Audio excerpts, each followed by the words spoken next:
Hello dear students, আমি আবারও চলে এলাম তোমাদের জন্য আরেকটি নতুন ভিডিও ক্লাস নিয়ে। আর এই ভিডিও ক্লাসে আমরা আলোচনা করব এইচএসসি ইংলিশ ফার্স্ট পেপারের সামারি রাইটিং কী এবং কিভাবে লিখতে হয় সে বিষয় নিয়ে। তো এই ভিডিও ক্লাসেই আমাদের সামারি রাইটিংয়ের স্টেপ বাই স্টেপ পূর্ণাঙ্গ আলোচনা থাকবে। সামারি কী, কিভাবে লিখতে হয়, সামারি বিষয়ে আমাদের বোর্ডের কী কী নির্দেশনা দেওয়া আছে, এভরিথিং আমরা এই ক্লাসে তোমাদের সাথে আলোচনা করব, যাতে সামারি রাইটিং নিয়ে তোমাদের যে আতঙ্ক বা ভয় সেটা যেন একদম দূর হয়ে যায় এবং প্রকৃতপক্ষে সামারিতে কী লিখতে হয়, কতটুকু লিখতে হয় সেটা যেন তোমরা ক্লিয়ারলি বুঝতে পারো। ওকে, তো প্রথমেই আমরা দেখে নিব কোশ্চেন সেটার্স বা মার্কার্সদের জন্য সামারি রাইটিংয়ে কী ধরনের গাইডলাইন্স দেওয়া আছে। অর্থাৎ যারা প্রশ্ন সেট করবেন বা যারা প্রশ্ন তৈরি করবেন তাদেরকে প্রশ্ন তৈরি করার জন্য কী কী নির্দেশনা দিয়ে দেওয়া হয়েছে বোর্ড কর্তৃক। অর্থাৎ সামারিতে তিনারা কী কী দিবেন সেই সম্পর্কে একটা আলোচনা কিন্তু দেওয়া আছে। তো এই আলোচনাটুকু যদি আমরা একটু দেখি তাহলে আমাদের কাছে ক্লিয়ার হয়ে যাবে যে আসলে সামারিতে আমাদের কি করতে হয়। ওকে, তো দেখো এখানে 3 লেখা আছে, 3 লেখা আছে। তো এখানে আমাদের একটা কম্প্রিহেনশন দেওয়া থাকবে, সিন কম্প্রিহেনশন, যেটা আমরা টেক্সট বই থেকে পাবো। তার উপরে কী করতে হবে, আমাদের একটা সামারি লিখতে হবে। তো সামারি লেখার জন্য সামারির কোশ্চেনটি কীভাবে তৈরি করতে হবে সেটার নির্দেশনাটা আমরা একটু পড়ে নিই। দেখো, in a summary the original text is usually cut to about 1/3। অর্থাৎ আমরা যে সামারিটি লিখব সেই সামারির জন্য যে অরিজিনাল টেক্সটটা দেওয়া হবে সেই টেক্সটটাকে কেটে ছেটে আমাদের কি করতে হবে, 1/3 নিয়ে আসতে হবে, মানে 3 ভাগের 1 ভাগ। অর্থাৎ যদি আমাদের সামারিতে 9টি সেন্টেন্স থাকে সেখানে আমাদের তাহলে কেটে ছেটে 3টা সেন্টেন্সের সমপরিমাণ লেন্থে নিয়ে আসতে হবে। যেহেতু আমাদেরকে কেটে 1/3 করতে হবে, সে কারণেই কোশ্চেন সেটারদের বলা হয়েছে কি, therefore please choose the text carefully. অর্থাৎ যারা কোশ্চেন সেট করবেন তাদেরকে বলা হয়েছে এমন একটা টেক্সট চুজ করতে যাতে কি হয়, so that the students can answer the question in the given time. তাহলে এখন মনে করো যদি 30 লাইনের একটা বা 30 সেন্টেন্সের একটা প্যাসেজ দিয়ে দেয়, তাহলে 1/3 করতে হলে আমাকে 10 সেন্টেন্স লিখতে হবে। যদি 15 দিয়ে দেয় তাহলে আমাকে কী করতে হবে, 5 সেন্টেন্স লিখতে হবে। এ কারণেই আমাদের পরীক্ষার্থীরা যাতে নির্দিষ্ট সময়ের মধ্যেই আনসার করতে পারে তার জন্য বিশাল বড় টেক্সট দিলে হবে না। অর্থাৎ এমন একটা টেক্সট চুজ করতে হবে যাতে তারা যে সময় দেওয়া হয়েছে সেই সময়ের মধ্যেই আনসারটা করতে পারে। তার জন্য প্রধানত সামারিতে যে প্যাসেজটি দেওয়া হয় সেটা কিন্তু খুব বড় প্যাসেজ দেওয়া হয় না। তোমাদের যে বড় বড় টেক্সট রয়েছে সেখান থেকে কিছু অংশ কেটে কি করা হয়, সামারির জন্য একটা টেক্সট বানিয়ে দেওয়া হয় যাতে তোমরা আগে প্যাসেজটি পড়ে তারপর সামারিটি করতে পারো। যেহেতু সামারিতে 3 ভাগের 1 ভাগ আমাকে লিখতে হবে, তাহলে এমন একটা টেক্সট দিতে হবে যাতে তোমরা আনসারটা সময়ের মধ্যে করতে পারো। এরপর কি বলা হচ্ছে দেখো, দে শুড মেনশন, দে মানে হচ্ছে দ্য স্টুডেন্টস। এখন স্টুডেন্টরা কি করবেন, they should mention only the main ideas. খেয়াল করো, এবার হচ্ছে মার্কার্সদের জন্য, যারা মার্কিং করবেন বা খাতা দেখবেন তাদের জন্য এই নির্দেশনা। এখানে স্টুডেন্টরা কি করবে, এই যে টেক্সটটা দেওয়া থাকবে সেই টেক্সট থেকে অনলি মেইন আইডিয়াটা তারা মেনশন করবে, উইদাউট এক্সাম্পলস, যেখানে তারা কোনো এক্সাম্পল দিবে না, রিপিটেশন করবে না, অর কোটেশনস, প্যাসেজে যদি কোনো কোটেশন থাকে সেগুলো দিবে না। অর্থাৎ এক্সাম্পলস, রিপিটেশন, কোটেশনস এগুলো বাদ দিয়ে শুধু মেইন আইডিয়াটুকু স্টুডেন্টরা তাদের সামারিতে লিখবে। এটা হচ্ছে মার্কার্সদের জন্য, অর্থাৎ যারা মার্ক করবেন, যারা খাতাটা দেখবেন তারা যদি এইটুকু পায় তাহলে তোমাকে মার্ক দিবে, আর যদি এক্সাম্পল রিপিটেশন দিয়ে ভরাই ফেলো তাহলে তোমাকে মার্ক দিবে না। আরটা কি বলছে দেখো, if you have to take it from the textbook. এবার হচ্ছে সেটারদের জন্য বলা হচ্ছে, তাহলে যদি মনে হয় যে তোমাকে কোশ্চেনের জন্য একটা প্যাসেজ নিতে হবে এবং সেই প্যাসেজটুকু বা টেক্সটটুকু টেক্সট বুক থেকে নিতে হবে, তাহলে কি করতে হবে দেখো, modify or Taylor it to your need if necessary. তাহলে আমাকে কি করতে বলা হয়েছে, যারা কোশ্চেন সেটার হবে তাদেরকে হয় মডিফাই করতে বলা হয়েছে অথবা কেটে সেটা টেইলর করতে বলা হয়েছে, যাতে এক্সামিনার বা কোশ্চেন সেটার বা মার্কারদের প্রয়োজন অনুসারে প্যাসেজটি হয়। তার মানে তোমাদের যে টেক্সট থাকবে, মনে করো বিশাল একটা টেক্সট দেওয়া আছে, তাহলে তোমাকে দিতে হবে মনে করো এই টেক্সটের 3 ভাগের 1 ভাগ, সেটা হচ্ছে তোমার মূল প্যাসেজ হিসাবে। তাহলে কোশ্চেন সেটারের মূল প্যাসেজটা কেটে এইটুকু তোমাকে দিয়ে দিল তোমার সামারি হিসাবে কোশ্চেন করে। এখন তোমাকে এবার করতে হবে কি, এই যে প্যাসেজটা দেওয়া আছে এই প্যাসেজের 3/1 লিখতে হবে। তার জন্য যারা কোশ্চেন সেটার হবেন তারা এই প্যাসেজটাকে কেটে ছেটে নিজেদের মতো করে তৈরি করে দিতে পারে। অর্থাৎ সরাসরি যেটুকু আছে সেটুকুই কেটে তুলে দেবে তা না, পুরো প্যাসেজ থেকেও তারা কি করতে পারেন, মডিফাই করতে পারেন। পুরো প্যাসেজ থেকে নিজেরাই একটা টেক্সট তৈরি করতে পারেন, করে সেটাকে আবার পরীক্ষার জন্য টেক্সট হিসাবে দিতে পারে। যে টেক্সটটা আবার তোমরা পড়ে তার উপর সামারি লিখবে। কিসের উপর ভিত্তি করে? শুধু মেইন আইডিয়ার উপর ভিত্তি করে, কোনো রকম এক্সাম্পল, রিপিটেশন বা এগুলো বাদ দিতে হবে। তাহলে এটা হচ্ছে আমরা গাইডলাইন দেখলাম কোশ্চেন সেটার এবং মার্কারদের জন্য। তাহলে এইটুকুর ভিতরেই তোমরা বুঝে নিয়েছো যে আসলে তোমাদের সামারিতে কি লিখতে হবে। এরপর আমরা তোমাদের জন্য যে বিশেষ নির্দেশনা সেটা একটু পড়ি। দেখো, seen passage 3 question number 3 summarising, এখানে তোমাদের 10 মার্কস থাকবে।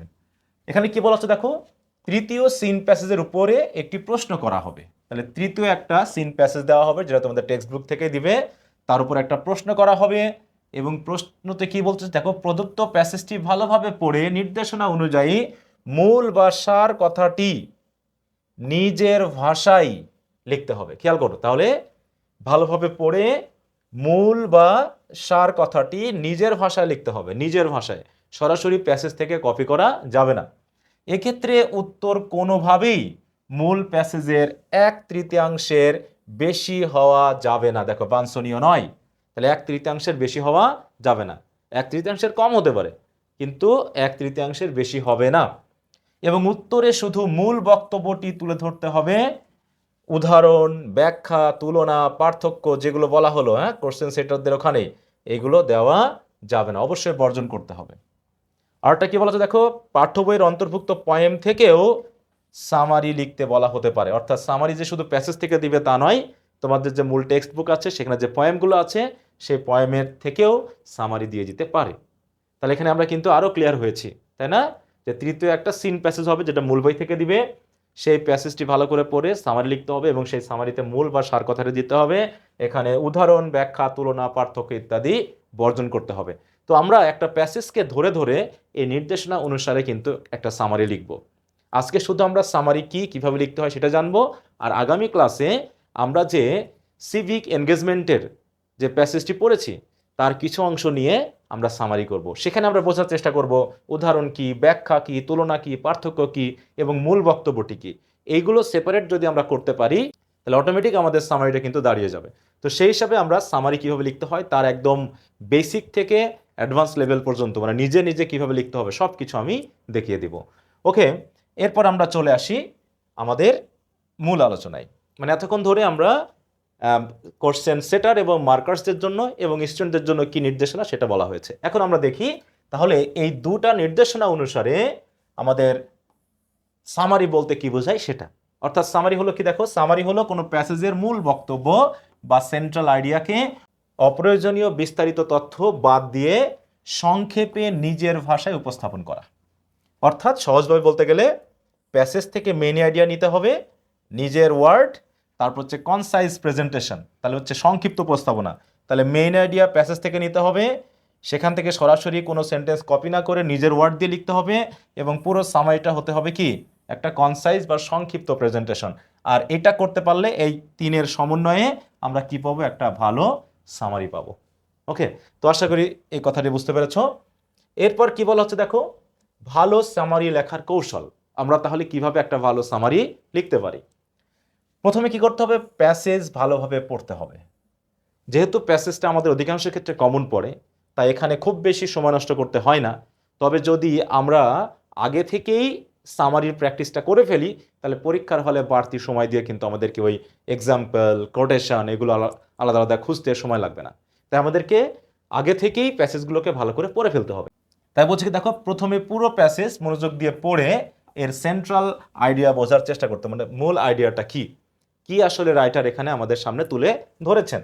এরপর মেইন পয়েন্ট চিহ্নিত করো। তো প্যাসেজটা যখন আমরা পড়বো তখন ওই যে মেইন পয়েন্ট কি এবং সেই মেইন পয়েন্টকে এক্সপ্লেন করার জন্য কোটেশন, এক্সপ্লেনেশন, এক্সাম্পল যেগুলো দেওয়া আছে সেগুলো থেকে কিন্তু আলাদা করতে পারতে হবে। ওকে, আমরা সেগুলো দেখবো। তাহলে দেখো, মেইন পয়েন্ট চিহ্নিত অর্থাৎ কোন তথ্যগুলো মূল বক্তব্যের জন্য অপরিহার্য সেগুলো আলাদা করতে হবে। তার মানে একটা সেন্টেন্স দেওয়া আছে, সেই সেন্টেন্সটার জন্য আবার এক্সাম্পল দেওয়া থাকতে পারে, সেই সেন্টেন্সটার জন্য কোটেশন দেওয়া থাকতে পারে, সেই সেন্টেন্সটাকে আবার এক্সপ্লেন করতে হতে পারে, ব্যাখ্যা করতে হতে পারে, কারোর সাথে তুলনা করতে হতে পারে। তাহলে এইটুকু হচ্ছে আমাদের মনে করো মূল সেন্টেন্স, আর এইটাকেই আরও 3-4টা সেন্টেন্স দিয়ে কি করা হয়েছে, এক্সপ্লেন করা হচ্ছে, এক্সটেন্ড করা হচ্ছে। তাহলে আমাকে শুধু মূল সেন্টেন্সটুকু নিতে হবে, বাড়তি এগুলো বাদ দিতে হবে। তাহলে এইটুকু আমাদের বোঝার চেষ্টা করতে হবে যে মূল বক্তব্য কতটুকু, কোন পয়েন্টটা আমাকে অবশ্যই সামারিতে রাখতে হবে আর কোনটা আমাকে বাদ দিতে হবে, এইটুকু আমাদের ভালো করে বুঝতে হবে। তারপরে কি বলছে দেখো, অপ্রয়োজনীয় তথ্য। তাহলে অপ্রয়োজনীয় তথ্যগুলো কি কি সেগুলো আমরা পেলাম, এক্সাম্পলস বাদ, রিপিটেশন বাদ, ডিটেল এক্সপ্লেনেশন বাদ, আননেসেসারি ডেসক্রিপশন বাদ, অতিরিক্ত সাপোর্টিং ডিটেলস যদি থাকে সেগুলো বাদ। মানে কোনো একটা সেন্টেন্স, সেই সেন্টেন্সটাকে পরবর্তী 5টা সেন্টেন্স দিয়ে কি করা হয়েছে, এক্সটেন্ড করা হয়েছে, ডেসক্রাইব করা হয়েছে, তার মানে এইগুলো বাদ, শুধু আমরা এইটুকু লিখব। ওকে, এরপর কি বলা হচ্ছে দেখো, নিজের ভাষায় লেখো। হ্যাঁ, সম্পূর্ণ ব্যাপারটা নিজের ভাষায় লিখতে হবে, প্যাসেজ থেকে হুবহু বাক্য তুলে না দিয়ে যতটা সম্ভব নিজের শব্দ, সেন্টেন্স স্ট্রাকচার ব্যবহার করতে হবে। এখানে তুমি সিনোনিম অ্যান্টোনিম ইউজ করবা। তারপর প্যাসেজে যে সেন্টেন্স দেওয়া আছে সেই সেন্টেন্সটাকে হয়তো সিম্পল দেওয়া আছে, তুমি কমপ্লেক্স করলা, কমপ্লেক্স দেওয়া আছে সিম্পল করলা, দুটো সেন্টেন্সকে একসাথে জোড়া লাগিয়ে দিলা বিভিন্ন কানেক্টর দিয়ে। এভাবে একদম যে তুমি পুরোটাই নিজের মতো করে লিখবে তা না, তুমি ওখান থেকেও ওয়ার্ড ধার নিবে, ওখান থেকেও সেন্টেন্স স্ট্রাকচার নিবে, যাতে এমনটা না হয় যে তুমি জাস্ট তুলে এনে বসিয়ে দিয়েছো। হ্যাঁ, অবশ্যই নিজের মডিফিকেশন নিজে করতে হবে, এটা এখানে সেটাই বোঝানো হয়েছে, নিজের ভাষা বলতে এটাই বোঝানো হয়েছে। ঠিক আছে, মূল বক্তব্য পরিবর্তন করো না, এটা হলো বড় কথা। যে তুমি যখন নিজের ভাষায় লিখতে গেছো, দেখা যাচ্ছে যে প্যাসেজে যা বলা হয়েছে তুমি কি করেছো, সে পুরো তথ্যটাকে চেঞ্জ করে ফেলেছো। অতএব নিজের ভাষায় লিখলেও লেখকের মূল বক্তব্য যেন বদলে না যায়, এটা খেয়াল করতে হবে। তোমরা অনেকেই এই কাজটা করে ফেলো। তারপর হচ্ছে কি, সংক্ষিপ্ত সুসংগঠিত করো, ওই যে হ্যাঁ, কনসাইজ প্রেজেন্টেশন। তার মানে একই ধরনের কয়েকটি আইডিয়াকে একত্রে করে ছোট ও অর্থবহ বাক্যে প্রকাশ করতে। মনে করো যে 5টা তথ্য 5টা সেন্টেন্সে দেওয়া আছে, তা তুমি করলা কি, 5টা তথ্য 5টা সেন্টেন্সে না দিয়ে সেগুলোকে আবার ফ্রেজ করে সংক্ষিপ্ত করে একটা সেন্টেন্সের ভিতরেই দিয়ে দিলা। তাহলে কি হয়ে গেল, কনসাইজ হয়ে গেল, ছোট হয়ে গেল। এইভাবে তাই বলছে সংক্ষিপ্ত ও সুসংগঠিত করো। অর্থাৎ একই ধরনের কয়েকটি আইডিয়াকে নিয়ে আমরা ছোট ছোট করে ফ্রেজ বানিয়ে সেটাকে আমরা একটা সেন্টেন্সের ভিতরে দিয়ে দিব। তাতে আমাদের কি হবে, অপ্রয়োজনীয় শব্দ অন্তত আমরা পরিহার করতে পারবো। ঠিক আছে, নেক্সট কি হচ্ছে দেখো, লজিক্যাল কানেকশন বজায় রাখো। সেন্টেন্সের মধ্যে যে কোহেশন বা কোহেরেন্স, এটা যেন ঠিক থাকে। এটা আমরা নিশ্চয়ই অনেকেই বুঝি না, মানে যাতে কানেকশন থাকে আইডিয়ার বা তথ্যের, পূর্ববর্তী সেন্টেন্সের সাথে পরবর্তী সেন্টেন্সে যেন একটা কানেকশন থাকে, তথ্যগত যেন কানেকশন থাকে, এমনটা না হয় যে এলোমেলো হয়ে গেছে। আমরা অনেক সময় করি কি, সামারি লিখতে গিয়ে সেন্টেন্স কাটতে কাটতে কাটতে কাটতে কি হয়, মূল সেন্টেন্সটা বাদ পড়ে গেছে, এক্সাম্পল এখানে তুলে দিয়েছি। হ্যাঁ, অথবা দেখা যাচ্ছে কেমন হয়ে গেছে, আমি যে কাঠামোটা দাঁড় করিয়েছি ঠিক মানুষের একটা আকৃতির মতো। হ্যাঁ, যদি একটা ছোট বাচ্চাকে একটা পুতুলের বিভিন্ন অঙ্গ প্রত্যঙ্গ খুলে দেওয়া হয়, দিয়ে যদি বলা হয় যে তুমি আবার লাগাও, তাহলে ঠিক যেমনটা হয়ে যায় না, যে হাতের কাছে পা আর পায়ের কাছে হাত লাগানো। ঠিক আছে, তো ওইরকম হয়ে যায় অনেকের সামারি, যে যেটা লাগাতে বলা হয়নি সেটা লাগাইছে, যেটা লাগানো দরকার সেটা বাদ দিয়ে ফেলেছে। কারণটা হচ্ছে আমরা প্যাসেজটা পড়ে মূল বক্তব্যটি বুঝতে পারিনি, সেন্টেন্সগুলো পড়ে আমরা বুঝতে পারিনি, এই জন্য সঠিক সামারি কিন্তু হয় না। আমার উদ্দেশ্য কিন্তু এখানে তোমাকে শর্টকাট কোনো টেকনিক শেখানো নয়। আমার এই মিলেনিয়াল একাডেমির প্রধান উদ্দেশ্য হলো সঠিকভাবে তোমাদের দিক নির্দেশনা দেওয়ানো। এখানে কোনো চালাকি, এখানে কোনো শর্টকাট টেকনিক বা এরকম কিছু আমি তোমাদেরকে শেখাবো না, এবং তোমাদের শেখার উপদেশও দিব না। তোমাদের জীবনের জন্য সঠিক যে দিক নির্দেশনা আমি ঠিক সেগুলোই তোমাদেরকে দিব। অর্থাৎ এখানে যে আমি বিস্তারিত আলোচনা করছি, এখানে কিন্তু আমি কোনো তোমাকে কোনো শর্টকাট টেকনিক দেই নাই, এই করবা সেই করবা, প্রথম সেন্টেন্স তুলে দিবা, লাস্ট সেন্টেন্স তুলে দিবা, মাঝখান থেকে 2-3 সেন্টেন্স তুলে দিবা, দিয়ে একটা সামারি লিখে দিবা, হবে না। এরকম করে সামারি লিখলে তোমার সামারি কাটা যাবে, কারণ তথ্যগত কানেকশন থাকবে না, এই যে লজিক্যাল কানেকশন থাকবে না। আলটিমেটলি কি ঘটনা ঘটবে, তোমার সামারি যেমনটা হওয়ার কথা ছিল তেমনটা হয়নি, অর্থাৎ তুমি কষ্ট করে যা লিখেছো তাতে তুমি 0 পেতে পারো। তো এই জন্য বলা হচ্ছে যে সামারি লেখার জন্য সবচেয়ে বড় কথা হলো প্যাসেজটাকে ভালো করে বুঝতে হবে, মূল তথ্য কোনটা আর সেই তথ্যের এক্সপ্লেনেশন কোনটা, এই দুটার মধ্যে পার্থক্য করতে পারতে হবে। তারপরে মূল তথ্যগুলো নিয়ে এসে কানেক্টেড সেন্টেন্স দিয়ে আমাকে একটা নিজের ভাষায় সামারি লিখতে হবে। ওকে, তাহলে সামারি যেন কয়েকটি বিচ্ছিন্ন বাক্যের সমষ্টি না হয়। দেখো যে কয়েকটা সেন্টেন্স আমি তুলে দিলাম, হয়ে গেল সামারি, এতে কি হবে, কানেকশন থাকবে না, একটি আইডিয়া থেকে পরবর্তী আইডিয়াতে স্বাভাবিক সংযোগ থাকতে হবে। তাহলে প্রথম আইডিয়ার সাথে দ্বিতীয় আইডিয়ার মধ্যেই যে কানেকশনটা থাকতে হবে। সবচেয়ে বড় যে ভুলটা হয়ে যায় আমাদের সামারি লেখার ক্ষেত্রে, এবং অধিকাংশ ক্ষেত্রে তোমাদেরকে বলাও হয়। হ্যাঁ, অনেক টিচার আছেন বা অনেক বড় ভাই আছেন বা অনেক তোমাদের টিউটর আছেন যারা তোমাদেরকে সামারি শেখাই না বা শেখানোর প্রয়োজন মনে করে না। তারা কি করেন, তোমাদেরকে একটা ভুল তথ্য দিয়ে দেয় যে তোমরা এই কাজ করবা। সামারি যে শেখার বিষয়, সামারিটা যে শেখা যে খুব গুরুত্বপূর্ণ, এটা অনেক শিক্ষক এবং অনেক টিউটর মনেই করেন না। স্টুডেন্টরা তো তাতে মনে করবেই না, কারণ শর্টকাট টেকনিক শিখিয়ে দিলে তাতে যদি নাম্বার পাওয়া যায় তাহলে তো আমার অত শিখতে যাওয়ার দরকার নেই। হ্যাঁ, কিন্তু আলটিমেটলি কি হচ্ছে, ওই শর্টকাট টেকনিক ইউজ করছো, ভালো কোনো টিচারের কাছে পড়লে তোমার মার্ক কাটা যাচ্ছে এবং তুমি আলটিমেটলি একটা ভালো মার্ক ক্যারি করতে পারছো না, কিন্তু তুমি চেষ্টা করলে পারতা। তার জন্য বলা হচ্ছে, দেখো সবচেয়ে বড় ভুল হলো যে সামারি মানেই প্যাসেজের কয়েকটি সেন্টেন্স কপি করে ছোট করা নয়, বরং প্যাসেজের মূল বক্তব্য বুঝে সেটিকে সংক্ষেপে নতুনভাবে উপস্থাপন করা। এই ভুলগুলো আমরা করে থাকি, যে আমরা করি কি, কয়েকটা সেন্টেন্স কপি করে অমনি তুলে দিয়ে দিই। তাহলে এই ভুলটা করা যাবে না।